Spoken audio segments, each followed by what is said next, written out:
자, 미국이 5분 이내에 베이징을 타격할 수 있는 수단을 만들었습니다. 또 극초음속 핵무기를 제조했습니다.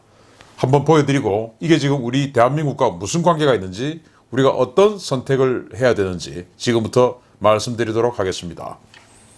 자, 미국 수뇌부가 극초음속 무기에 핵탄두를 탑재 가능하다라는 것을 공식 확인했습니다. 미국 언론이 쭉 지금 보도를 했는데 우리 언론은 잘 안 나왔어요. 굉장히 중요한 건데. 자, 이렇게 나왔어요. 미군 수뇌부가 극초음속 무기 LRHW에 핵탄두가 장착될 것이라는 사실을 공식 확인했다. 현지 시각 13일 열린 상원 군사위원회 청문회에서 무소속 앵거스 킹 상원 의원은 테렌스 오셔너시 북미 방공사령관과 찰스 리처드 전략사령관에게 극초음속 무기에 핵탄두가 탑재되는가? 라고 질의했고, 이에 찰스 리처드 전략사령관은 당연하다 라고 답변했다. 찰스 리처드 사령관은 극초음속 무기의 핵무기화는 우리가 원한 것이 아니다. 다른 나라들이 그렇게 되도록 선택했고 이것이 경쟁이다 라고 강조하며, 이것은 우리가 과거 대륙간 탄도미사일을 도입하게 된 것과 같은 이유이며 우리는 이를 다룰 준비가 돼 있다 라고 덧붙였다 라고 미국 언론이 일제히 보도했습니다. 자, 여기에 일단 무소속 의원인데 이 상원 의원이 그 전략사령관하고 이제 공군 그 북미 방공사령관에 질문했어요. 자, 지금 극초음속 무기 개발한다고 하는데 거기에 핵무기 탑재할 거냐? 자, 이러니까 여기에 당연하다, absolutely yes라고 했어요. 그냥 yes가 아니고 너무나 당연하다, 완전히 당연하다, 당연하죠, 물론이죠 라고 이렇게 대답을 한 거죠. 그리고 이제 또 이렇게 우리가 극초음속 무기에다가 핵탄두 장착하고 하는 거, 이거는 우리가 지금 하는 게 아니고 쟤들이, 그러니까 중국, 러시아가 먼저 한 거야. 그래서 우리 지금 따라 하는 거예요. 그러니까 이거 우리가 나쁜 게 아니고 쟤들이 먼저 시작한 거예요. 그래서 이건 경쟁이에요. 우리 여기서 경쟁하지 않으면, 우리가 이거 하지 않으면 우리가 뒤처지는 거예요. 지는 거예요. 이렇게 이야기하는 겁니다. 그리고 이거는 과거에 우리가 ICBM을 만들었을 때하고 똑같은 상황이에요. 그게 뭐냐? 과거에 이제 냉전 초창기에 소련이 먼저 대륙간 탄도미사일 만들고 이렇게 했습니다. 그래서 이제 미국이 이거 큰일 났다 해서 미국도 소련 다음으로 대륙간 탄도미사일 만들었는데, 이거 그때하고 같은 거예요. 우리가 한 게 아니고 쟤들이 먼저 한 겁니다. 그래서 우리 안 할 수가 없어요 라고 이야기한 겁니다. 자, 그러면 논란의 중심이 된 LRHW는 뭐냐? 바로 장거리 극초음속 무기인데요. Long Range Hypersonic Weapons. 미국이 INF 탈퇴와 동시에, 즉 중거리 핵전력 조약 탈퇴와 동시에 개발에 착수한 중거리 핵미사일 탑재 극초음속 활공무기입니다. 내년 시험평가를 시작해서 오는 2023 회기 연도까지 육군 전략화력대대에서 실전 운용을 개시할 예정이며, 사정거리 2000km급의 중거리 탄도미사일과 극초음속 탄두를 모두 운영할 예정입니다. 자, 미국이 이제 INF를 탈퇴했습니다. 그리고 바로 그냥 이 미사일 개발을 시작을 했는데, 사실은 그 이전부터 개발을 했겠죠. 그러나 외형상으로는, 발표상으로는 INF를 작년에 탈퇴를 하고 그리고 바로 이 미사일을 개발을 시작했다라고 외형적으로는 알려져 있어요. 그래서 이제 2023 회기 연도니까 2022년도에 2022년 후반에 이제 실전 배치가 되는 것이고, 내년에 이 무기가 나와가지고 테스트를 하는 겁니다. 테스트 다 하고 나서 이제 실전 배치하는 거 시간이 좀 걸리니까 2022년 후반부에 실전 배치한다. 이제 다 된 겁니다. 자, 여기에서 우리 대한민국이 이제 지금 나오는 겁니다. 왜냐? 일단 절대 방어 불가입니다. 중국과 러시아가 공포에 떠는 이 극초음속 무기인데요. 이 LRHW인데 이건 여러 가지 용도로 쓸 수가 있어요. 자, 일단 미국이 INF, 즉 중거리 핵전력 조약, 바로 500에서 5500km 사정거리의 지대지 미사일, 그게 순항미사일이든 탄도미사일이든 뭐든지 지대지 미사일을 배치하지 않겠다라고 하는 미국과 소련, 그리고 나아가서 이제 미국과 러시아의 협정이었죠. 그런데 작년에 트럼프 대통령이 이건 이제 우리 안 하겠다 하고 탈퇴를 해버렸습니다. 그랬더니 빅터 야신 예비역 상급 대장입니다. 현재 러시아 전략 로켓군 고문인데 이 사람이 이것은 악몽이다. 이제 3분이면 모스크바가 불바다가 된다. 이렇게 이야기한 거예요. 왜냐? 어차피 중거리 핵미사일을 가지고는 러시아는 미국을 공격할 수가 없습니다. 중국도 미국을 공격할 수 없습니다. 중국과 러시아는 미국을 공격하기 위해서는 반드시 ICBM이 있어야 됩니다. 그런데 미국은 그럼에도 불구하고 이 INF를 쭉 준수해 왔죠. 왜냐? 유럽을 보호하기 위해서 그렇게 해왔던 겁니다. 그런데 이제 유럽이 프랑스의 마크롱 그리고 독일의 메르켈 이런 지도자들이 아니 우리가 미국보다 나은데 우리가 인구도 많고 GDP도 우리 다 합하면 더 높아. 그런데 왜 우리가 미국 따라 해야 돼? 우리 유럽군 만들지 않을래? 미국 나토 우리 말 듣지 말고 그렇게 하지 않을래? 이제 이런 식으로 나오는 거죠. 그래서 이제 트럼프 대통령 보기에 얘들 손 좀 봐줘야 되겠네. 우리가 얘들 위해서 지금 우리의 손발을 묶을 필요가 없잖아. 왜냐? 우리가 러시아하고 이 전력을 맺었는데 지금 보니까 중국이 저 자금력을 가지고 어마어마하게 지금 기술 개발 그리고 무기 확장 해나가고 있으니까 쟤들 때문에라도 안 되겠다. 자, 그러면은 나는 중국과 러시아, 나는 이제 미국입니다. 중국과 러시아 주변에 나의 동맹국들이 천지로 지금 둘러싸고 있기 때문에 나는 이 INF를 깨버리면은 나는 이 중거리 핵미사일, 지대지 미사일 가지고 중국과 러시아를 타격할 수 있는 수단이 아주 많아지는데 쟤들은 어차피 이거 가지고 나를 공격하지 못해. 쟤들은 이거 가지고 오직 유럽만 공격할 수 있고 하기 때문에 나하고는 관계가 없어. 그리고 중국은 이거 아니라도 지금 중단거리 탄도미사일 어마어마하게 많아. 한국 주변에 600발이나 지금 갖다 놨어. 그런데 우리가 손발을 묶을 이유가 없잖아. 이렇게 된 겁니다. 그래서 빅터 야신이 큰일 났다. 이건 악몽이다. 이렇게 된 겁니다. 왜냐? 발트 3국에 배치하면 3분이면 모스크바 때릴 수 있거든요. 그러니까 이제 3분이면 막을 수가 없는 것이죠. 자, 그래서 이제 런처에서 발사대에서 쏘면 일반적인 탄도미사일 궤도로 때릴 수가 있고요. 그리고 이것을 바로 이제 부스트 딱 마치고 나면은 바로 탄두가 분리가 돼서 여기에 이제 활공 탄두가 분리가 돼서 바로 이렇게 점프를 시작하는 겁니다. 대기권으로 들어와가지고 그때부터 이제 점프를 외기권에서 점프를 해가지고 나중에 이제 대기권으로 들어오는데 이걸 막을 수가 없는 거예요. 왜? 어디에서 점프를 하고 어떻게 각도를 틀고 할지 모르니까 MD 미사일 방어 시스템으로 막을 수가 없는 겁니다.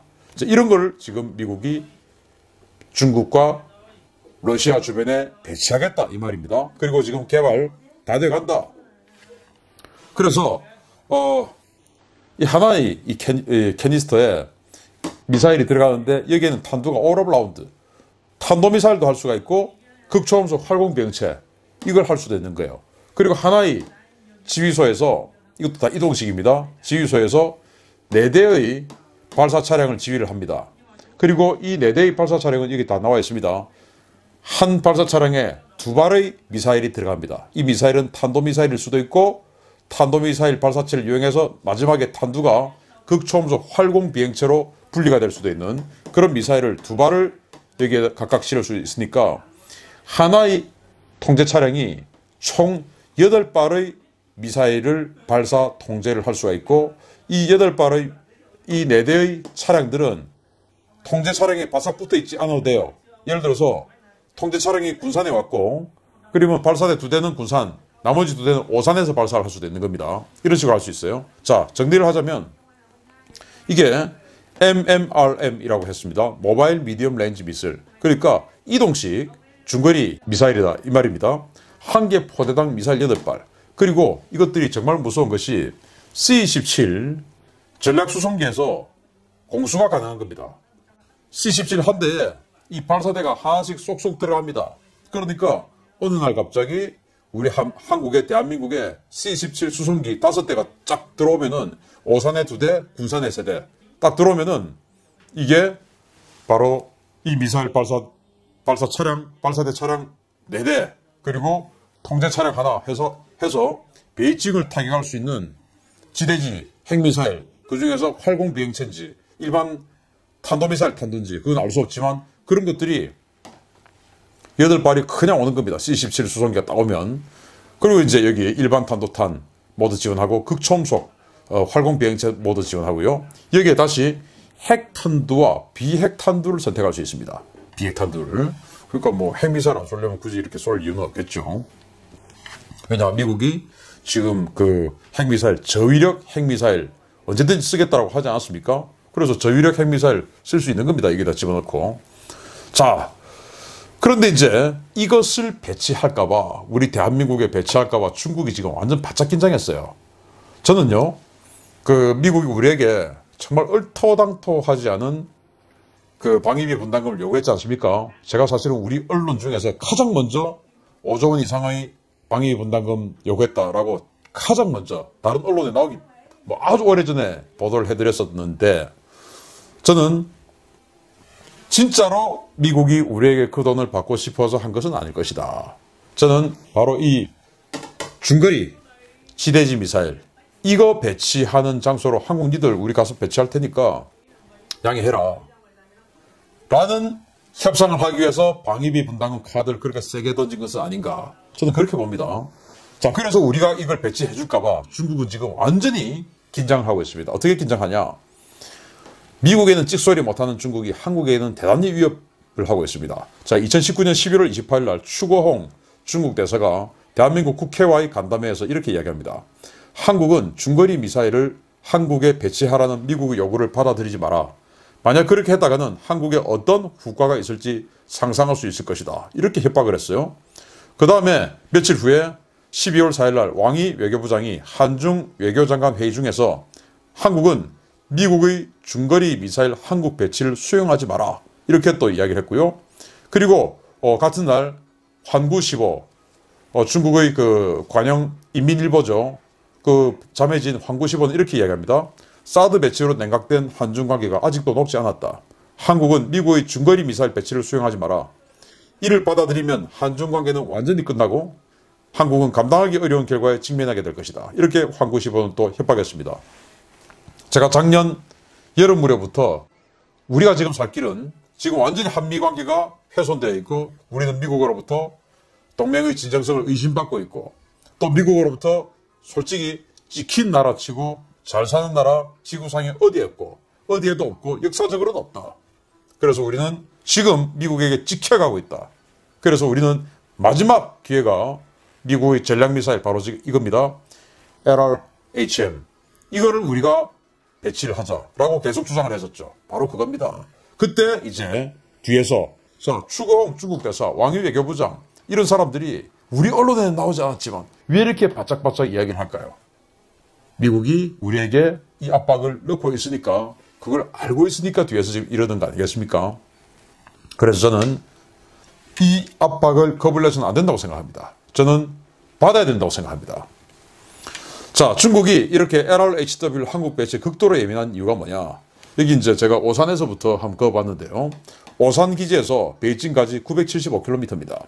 여기에 바로 이 MMRM 이동식 중거리 미사일 C-17 딱 내려와가지고, C-17 전략수송기 딱 내려와가지고 이거 딱 열고 쏘면은 통산탄두를 장착을 하면 마 10 이상이거든요. 베이징을 4분 30초 이내에 때릴 수 있습니다. 그리고 극초음속 활공탄두를 장착해서 하면은 마하 5 이상인데 베이징을 최소 9분 이내에 때릴 수가 있습니다. 그런데 이 극초음속 활공탄두는 완전히 물수제비 뜨는 이런 퉁퉁 튕기는 활공 비행을 하기 때문에 요격이 안 돼요. 그래서 지금 이 베이징 근처에 S-400, 러시아제 S-400 지대공 미사일 갖다 놨지 않습니까? 우리 보고는 사드 갖다 놨다고 뭐라면서 얘들은 지금 산둥반도 그리고 베이징 이 앞에다가 S-400을 2개나 지금 갖다 놨어요. 우리 보고 사드 갖다 놨다고 그러면서, 그럼 지네들도 빼야지 S-400을. 그리고 이 한반도 주변에 빙 둘러있는 이 600발의 탄도미사일 빼야죠. 이거 미국 공격하는 게 아니고 1000km, 1500km 이하의 탄도미사일이 600발이 있습니다. 이걸 빼야죠. 그런데 우리는 중국을 공격할 수 있는 능력 별로 없지 않습니까? 그런데 미국이 이거 하겠다. 그럼 우리는 항상 배치해놓는 건 좀 부담스러운데 이동식으로 C-17 수송기 내려와가지고 쏘는 거, 그거 우리 어떻게 하겠냐. 그건 우리 알아서 하세요. 우리 몰라요, 그거는. 이 정도만 해줘도 되지 않겠냐. 왜? 어차피 이동식이니까. 저는 그렇게 생각합니다. 그래서 베이징은 절대로 이것을 막을 수 없기 때문에 겁나는 것이다. 왜? 중국은 미국 주변에, 미국 코앞에 이런 기지가 없기 때문에 그렇습니다. 중국은 미국을 공격하려면은, 또 러시아가 미국을 공격하려면은 반드시 ICBM을 쏴야 되는데 이거 영역할 수 있는 수단이 너무나 많죠. 시간도 너무나 넉넉하죠. 근데 이거는 절대로 막을 수가 없죠. 이거는 뭐 완전히 기울어진 운동장. 기울어져도 이만큼 기울어진 운동장이 되는 것입니다. 우리가 여기에 미국의 협조 전적으로 그래 뭐 한 갖다 놓고 상시 배치를 하세요. 이게 너무 어려우면 아유 뭐 비행기 갑자기 와서 우리한테 알려주지 않고 비행기 갑자기 와서 쏘는 거고 우리가 어떻게 하겠어요. 그 비행기 안에 뭐가 들었는지 우리 몰라요. 우리한테 말하지 말고 하세요. 라고 하는 게 어떨까 생각하는 겁니다. 그래서 재래식 군비 경쟁을 무의미화시키는 이 게임 체인저. 자, 한국에 또 한 번의 기회가 왔습니다.